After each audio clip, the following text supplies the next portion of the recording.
Guys, good morning sa inyo. Ito na naman kami ni Paringjeng guys. Naglinis-linis kami ng spark plug ng Honor type Jeep 3AU. Yung customer namin na si Mr. White from the USA. Yung may-ari nito guys from the USA. Linis din nga pala namin to guys yung distributor. Tinanggalan namin dito guys yung dalawang screw. Meron din dun sa kabila.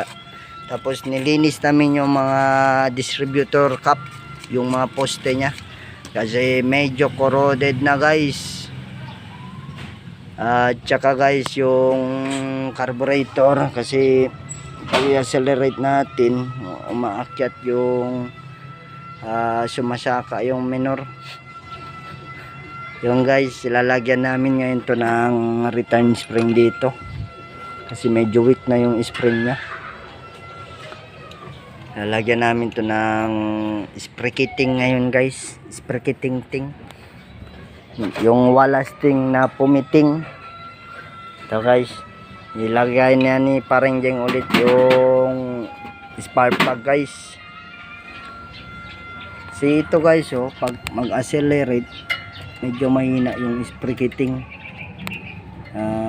Yung spray kitting nya guys ngayon, i-adjust na lang muna siguro namin to, puputulan ba o dadagdagan ng spray kitting para yung start natin guys. Ito guys, kasi yung kanya pala guys, nilagyan ko na lang ng switch dito guys ng eroplano para yung kanya guys, yung ignition kasi niya pag i-start mo nawawala yung sa accessories at saka sa on, kaya nilipat ko na lang dito, nilagyan ko ng switch ng eroplano guys ito. Tapos pag on nun guys, i-start, pwede na yun i-start yun guys. One click lang siya guys, yan guys. Yan yung makina guys, 3AU.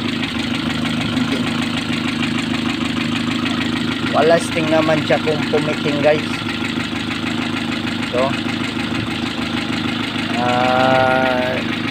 yung puputulan pa namin nga mamaya konti yung spring para kunin siya guys. Suwabe lang kung magbayad yung may-ari. Yan guys, yan nyo, ang ganda pa naman yung makina guys, okay pa naman siya, pwede pa.